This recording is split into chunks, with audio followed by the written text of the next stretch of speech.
Antes de la Segunda Guerra Mundial, Indochina era una unión de países bajo el dominio francés y la formaban Cochinchina, Camboya, Annam, Tonkin y Laos. Este dominio francés trajo escasas mejoras de condición de vida, por lo que llevó a un gran descontento del pueblo de Vietnam y generó el deseo de librarse del dominio francés.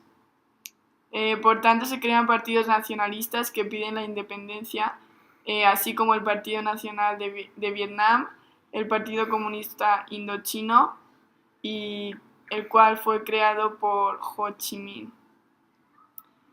Por otro lado, en 1940 Japón ocupa militarmente Vietnam, lo que le permite organizarse y prepararse para lucharse a favor de su independencia tras el final de la Segunda Guerra Mundial.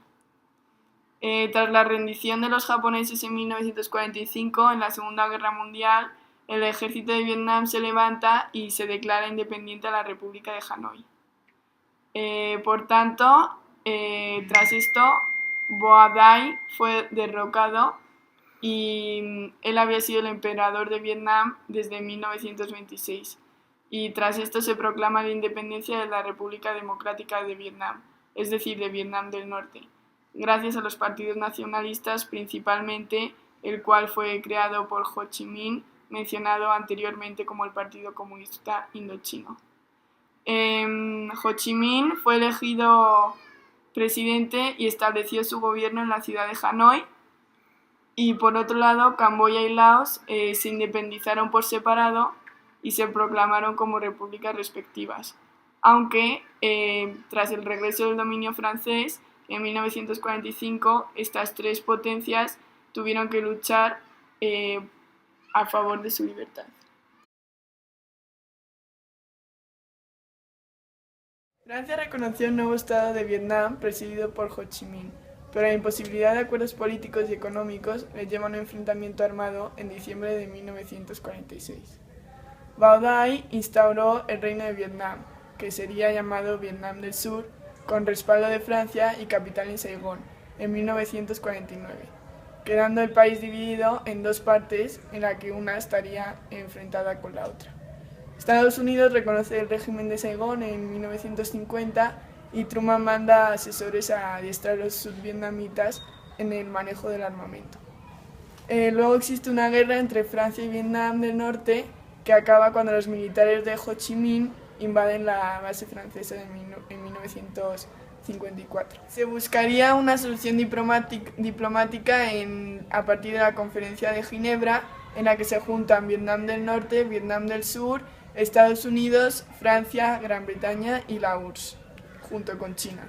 Y finalmente se unen Laos y Camboya, donde se discutiría el futuro de Indochina.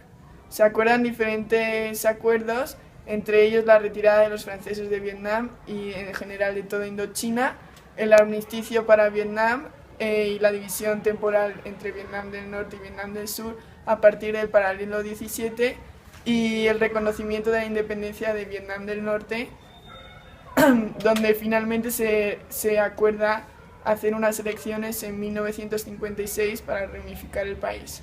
Sin embargo, ninguno de estos acuerdos son cumplidos y la región se ve involucrada poco a poco en el conflicto de Oriente-Occidente debido a la expansión del comunismo. Por tanto, Estados Unidos le da ayuda militar al régimen de Saigón y lleva a cabo actividades encubiertas contra el gobierno de Hanoi. Finalmente se proclama la República de Vietnam con Ngo Dinh Diem como presidente.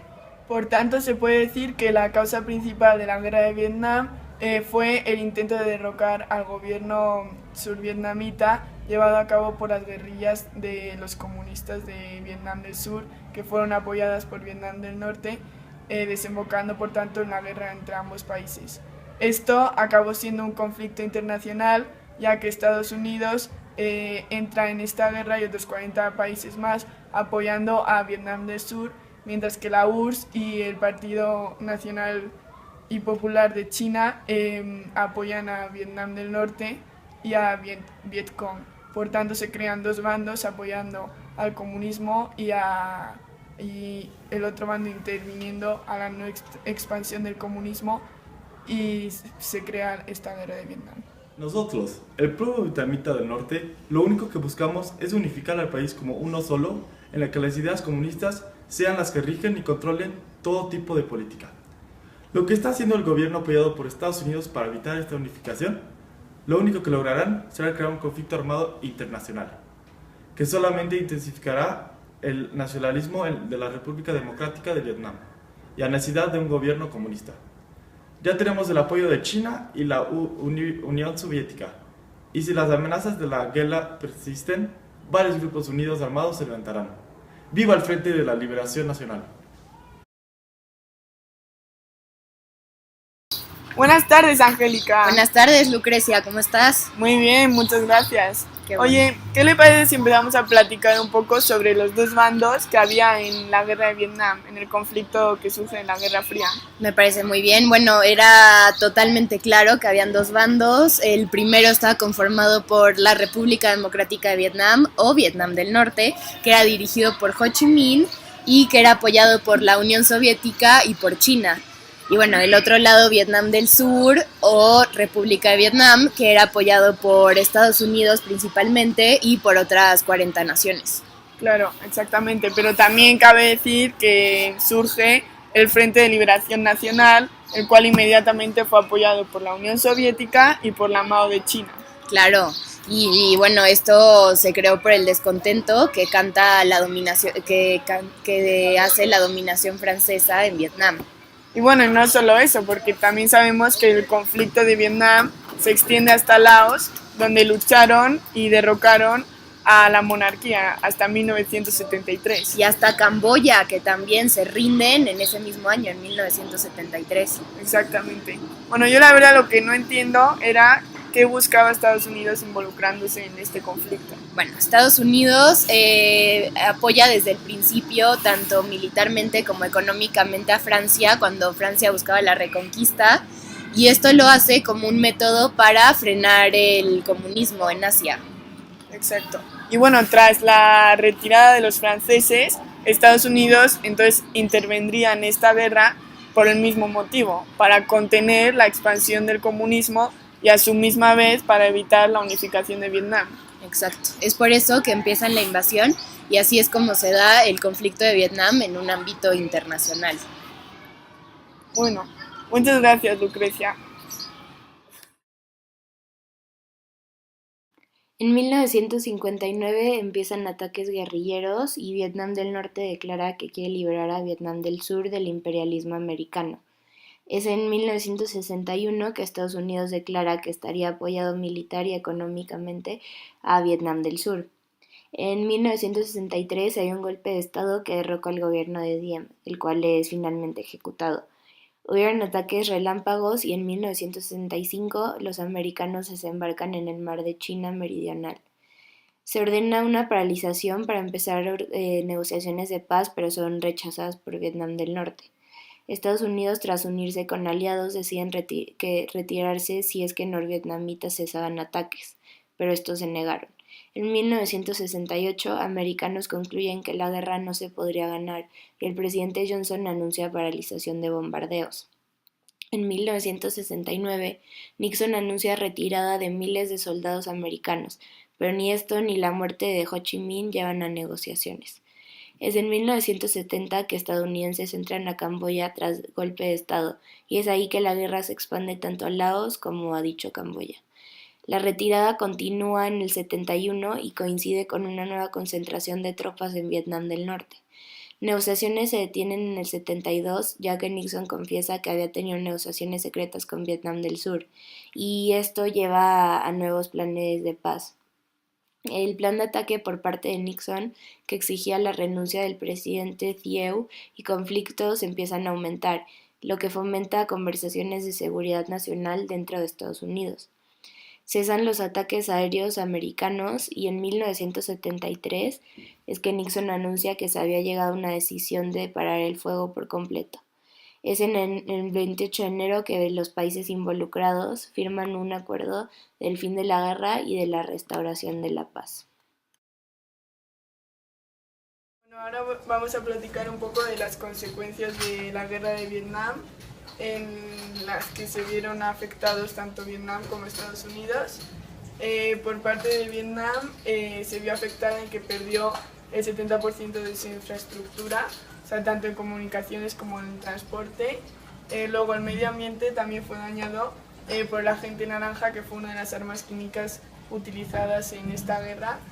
Y estas armas químicas trajeron consecuencias más tardías, como son la esterilidad y las malformaciones a la hora de los nuevos niños y nacimientos. También los campesinos y refugiados sufrieron una gran crisis económica y las zonas minadas perjudicaron muy fuertemente a los agricultores. Y bueno, por otra parte, en Estados Unidos hubo un gran descontento por parte de la población, en la que todos estaban en contra de la guerra. Por tanto, se crearon muchos movimientos contra el sistema y de ahí surgieron, por ejemplo, los hippies. Y también hubo muchos problemas debido a las armas químicas que utilizaron en esta guerra, en los que los soldados se volvieron adictos a las drogas, ya debido al uso tan frecuente de este tipo de armas en la guerra. Y bueno, finalmente surgieron muchas manifestaciones y protestas, y esto llevó al síndrome de Vietnam, el síndrome en el que Estados Unidos pierde totalmente su espíritu nacionalista. Hola, buenas tardes. Estamos aquí en una entrevista para entender más profundamente el rol de las armas químicas dentro de la guerra de Vietnam. Entonces, bueno, cuéntanos, ¿quién eres? Hola, bueno, mi nombre es John. Primero me gustaría decir que es un gusto estar en esta entrevista el día de hoy y me gustaría explicarles un poquito cómo funciona mi vida. ¿Okay? Entonces, primero yo trabajé en una empresa que se llama Dow Chemical Company del periodo de 1965 a 1969. Después de ese periodo me fui más a la parte científica respecto a bombas y me quedé trabajando como un experto en una universidad. Ok. Dentro de esta compañía, ¿qué era lo que hacías y a qué se dedicaba la compañía? Bueno, en esta compañía yo me dedicaba a supervisar cómo iba el proceso de las bombas en el armamento, o sea, cómo se arman y la cantidad de combustible y de aceite de coco que van a tener. ¿Y estas bombas cómo se llaman? Sí, bueno, explicando más sobre las bombas, me gustaría decir que lo primero se llama napalm, es una bomba que fue de las más usadas en la guerra de Vietnam. Está con forma de combustible, en otras palabras gasolina, y tiene una fórmula especial mezclada con aceite de coco. ¿Qué hace esta mezcla? Cuando pasa la explosión, lo que sucede es que el aceite de coco hace que el combustible dure más. Entonces el periodo de explosión de la bomba y el periodo que se va a estar quemando es mucho más largo. Okay. ¿Y por qué te saliste de la compañía? Bueno, principalmente me salí de la compañía desde que fue en 1969 cuando pasó lo de la reputación americana. Okay. Bueno, lo que sucedió fue, te explico. Estados Unidos le pidió a esta compañía en que trabajaba 100,000 toneladas de napalm. Y cuando las pidió, las usó todas en contra de Vietnam del Norte. Lo que pasó con esto fue que los efectos secundarios y la matanza de inocentes y la destrucción de árboles hizo que el pueblo americano tuviera como un resentimiento a su gobierno por el uso de esas bombas. Claro. O sea, las consecuencias son principalmente destrucción de bosques y sí, en general de la ciudad, ¿no? Sí, es correcto. Ok. Bueno, muchas gracias por esta entrevista y nos vemos luego. Muchas gracias, señorita.